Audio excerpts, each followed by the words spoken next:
வணக்கம் நேர்களே, நான் உங்கள் ஆஸ்ட்ரோ ரேகா. இன்னைக்கு ஆஸ்ட்ரோ ரேகா இன்சைட்ஸ்ல வந்துட்டு ஒரு வீடு, வாகனம், ஒரு லேண்டட் ப்ராப்பர்ட்டி வாங்குற யோகம் யாருக்கு இருக்குன்றதை நம்ம இப்ப பார்க்கலாம். பொதுவாகவே வந்து வீடு, வாகனம், லேண்டட் ப்ராப்பர்ட்டி வாங்கணும்னு ஒரு கொஸ்டின் வந்து நம்ம கிட்ட கேட்கும் போது டைரக்ட் நம்ம எங்க பாக்குறோம்னா 4வது வீட்டை தான் பாக்குறோங்க. 4வது வீடு சுபத்தன்மையா இருக்கும் போது இதற்கான வாய்ப்புகள் வந்து அவங்களுக்கு ஈஸியாவே அமையுது. அதே மாதிரி 4வது வீட்டோட என்ன மாதிரி கிரக சேர்க்கைகள் இருக்கணும்ன்றதை நம்ம இப்ப பார்க்கலாம். சுக்கிரன் மாதிரி ஒரு கிரகம் வந்து 4வது வீட்டில் இருக்கும்போது அவங்க எப்பவுமே வந்து ஒரு லக்ஸரியஸ் ஹவுஸ் இல்ல லக்ஸரியஸ் கார் இது மாதிரி வந்து வாங்கணும், இல்ல இதுல தான் பயணம் பண்ணணும்ன்றது வந்துட்டு நினைப்பாங்க. அதற்கேற்ற போல் வந்துட்டு அங்கதான் அவங்க இருப்பாங்க. இவங்க பார்ன் வித் சில்வர் ஸ்பூனோட தான் இருப்பாங்க. ஏன்னா இவங்களுக்கு லக்ஸரி வந்துட்டு ஈஸியாவே அவங்களுக்கு கை கெட்டும் தூரத்தில் தான் இருக்கும். இவங்களுக்கு டைரக்டாவே இந்த தன யோகம், வாகனம், வீடு வாங்குறதுக்கான யோகம் வந்து டைரக்டாவே இருக்கு. நெக்ஸ்ட் எங்கன்னு பாத்தீங்கன்னா குரு பகவான் 4ல் இருக்கும் போது இங்கேயும் சுபத்துவமா இருக்கும்போது இதற்கான வாய்ப்புகள் ரொம்ப அதிகமா இருக்கு. இவங்களுக்கும் வீடு, வாகனம் என்ற அமைப்பு வந்துட்டு ஈஸியா கிடைக்கவே செய்யுதுங்க.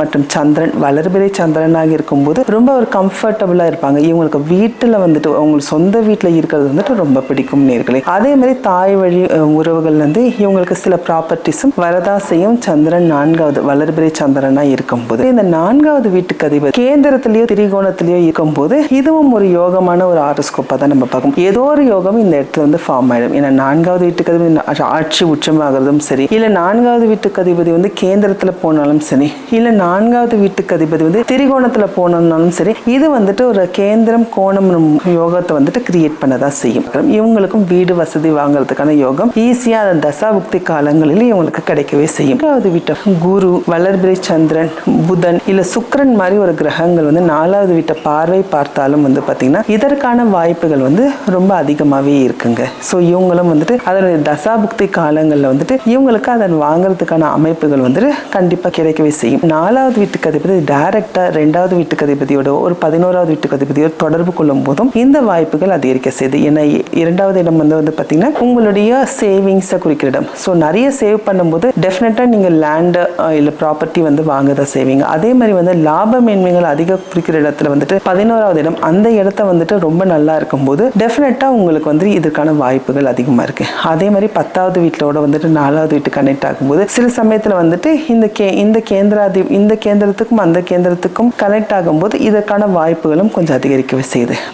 4வது வீட்டுல வந்துட்டு சில சமயத்துல இந்த சனி மாதிரி பிளானட் இருக்கும்போது இந்த ப்ராப்பர்ட்டியை வாங்குறதுக்கு வந்துட்டு நீங்க கொஞ்சம் கஷ்டப்பட்டு வாங்குறீங்க. ஏன்னா அது சனி வந்து யூஸ்வலா டிலே அண்ட் டினேல் பண்ணுவாரு. மற்றபடி ராகு இருக்கும்போது இங்க வந்துட்டு இவங்களுக்கும் பிரம்மாண்டமான ஒரு வீடு கட்டணுன்ற ஒரு ஆசை கண்டிப்பா இருக்கு. அந்த இடத்துல இந்த ராகு பகவான் கொடுக்கவே செய்யறாரு. சம்டைம்ஸ் வந்துட்டு இவங்க தாய்நாட்டுல வாங்குறதுக்கு பதிலாக வெளியூர், வெளி மாவட்டம் இல்லைன்னா வந்து வெளிநாட்டுல வந்துட்டு அங்க வாங்கும்போது இவங்களுக்கு சிறப்படையதா செய்யுது. அதே மாதிரி கேது கொஞ்சம் பிரச்சனை தாங்க. 4வது வீட்டுல கேது இருக்கும்போது இவங்க அந்த வீட்டுக்கான டிட்டாச்மெண்ட் இருக்கதான் செய்யும். ஸோ ஏன் நான் வாங்கணும், எதுக்காக வாங்கணும், இதெல்லாம் வாங்கி என்ன பிரயோஜனம்ன்ற ஒரு கொஸ்டின் கேட்டுட்டே தான் இருப்பாங்க. ஸோ கேது இல்லாத இருப்பின் சிறப்பே. மற்ற எல்லா கிரகமும் வந்துட்டு ஏதோ ஒரு வகையில தொடர்பு கொள்ளும்போது இதற்கான வாய்ப்புகளை வந்து கண்டிப்பா உருவாகவே செய்வார். இதுல வந்துட்டு சில சமயத்துல வில்லங்கமான ப்ராப்பர்ட்டி உங்களுக்கு கிடைக்கும். என்ன மாதிரி வில்லங்கம் வரும் பார்த்தீங்கன்னா உங்களுடைய 6வது வீட்டுக்கு அதிபதியோ இல்ல சனியோ வந்துட்டு 4வது வீட்டோட தொடர்பு கொள்ளும் போது என்ன ஆகுனா நீங்க வாங்குற ப்ராப்பர்ட்டியை வந்துட்டு கண்டிப்பா அலசி ஆராய்ஞ்சு வாங்கணுங்க. ஸோ இல்லைன்னா வந்துட்டு அதுல வில்லங்கங்கள் எதனா வந்து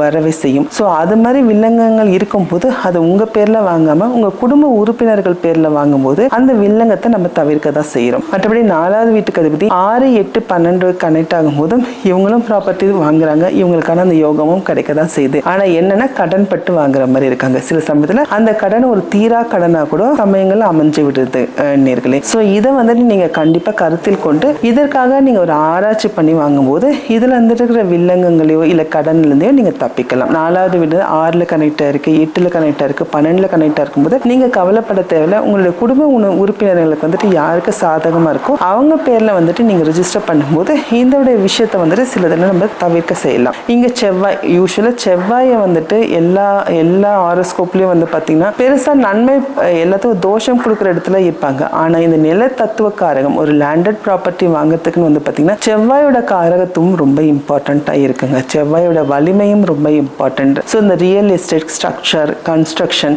அதே மாதிரி ஆர்கிடெக்ட் இல்லை ஸ்ட்ரக்சரல் இன்ஜினியர், இது மாதிரி எல்லா விஷயத்தையும் குறிக்கிற ஒரு காரகத்துவமான ஒரு கிரகம்னு வந்து பார்த்தீங்கன்னா செவ்வாய்.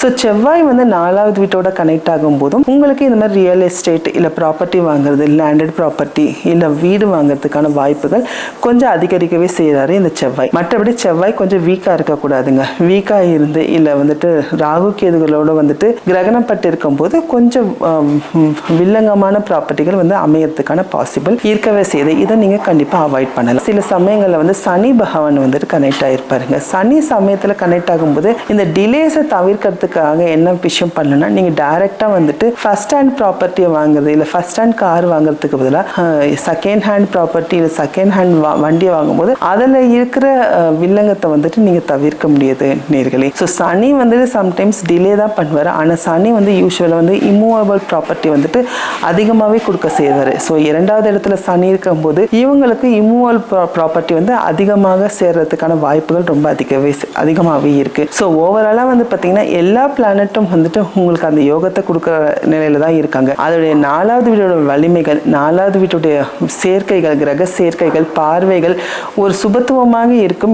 நீங்கள் ஒரு கம்ஃபர்டபுளான ஒரு லக்ஸரி லைஃபை லீட் பண்ணுறீங்க. இங்கே சம்டைம்ஸ் பாபத்துவமான பார்வைகள் இல்லை சம்பத்து இருக்கும்போது நீங்கள் ப்ராப்பர்ட்டி வாங்கும்போது கொஞ்சம் ஜாக்கிரதையாக வாங்கணும். என்னென்னா சில சமயத்தில் டிலேஸ் அண்ட் டினைல்ஸ் இருக்கும். சில சமயத்தில் வந்து வில்லங்கமான ப்ராப்பர்ட்டியில் நீங்கள் மாட்டிட்டு முடிக்கிற மாதிரி இருக்கும். அதுவும் செவ்வாய் வந்துட்டு பங்கப்படாமல் இருக்கணுங்க. செவ்வாய் வந்துட்டு கொஞ்சம் ஸ்ட்ராங்காக இருந்துச்சுன்னா வந்த ப்ராப்பர்ட்டி உங்கள் வீட்டு போகிறது இல்லை. ஸோ செவ்வாய் கொஞ்சம் நீச்சமாக இருந்தோ இருக்கிற சமயத்தில் வந்துட்டு நீங்கள் அந்த ப்ராப்பர்ட்டி வாங்கினாலும் அது உங்கள் வீட்டு கைவிட்டு போகிற நிலைமையில இருக்கு. ஸோ இதையும் நீங்கள் ஜாக்கிரதையாக அலசி ஆராய்ஞ்சு பார்க்கும்போது உங்களுக்கே ஒரு ஈஸியான ஒரு புரிதலை வந்துட்டு ப்ராப்பர்ட்டி யார் யார் வாங்கலாம், யார் யாருக்கு இந்த யோகம் இருக்குன்றதை நீங்களே கண்டறியலாம் நேர்களே. இது ஒரு ஜென்ரல் காணொலி தான். இது வந்துட்டு ஒரு சிறு சொற்பமான விஷயத்தை தான் உங்ககிட்ட ஷேர் பண்ணியிருக்கேன். மற்றொரு காணொலியில் வந்துட்டு இதோட டீட்டெயிலான விஷயத்தை உங்ககிட்ட ஷேர் பண்ணிக்கிற விரும்புகிற நேர்களே. கமெண்ட் பாக்ஸில் வந்துட்டு உங்களுடைய டவுட்ஸை வந்து கண்டிப்பாக கேளுங்க. என்னால் முடிஞ்ச அளவுக்கு உங்களுக்கு வந்து கிளாரிஃபை பண்ணுறேன். நன்றி நேர்களே. மீண்டும் அடுத்த காணொலியில் வந்து மற்ற விஷயத்தோடு உங்களை நான் மீண்டும் சந்திக்கிறேன். நன்றி, வணக்கம்.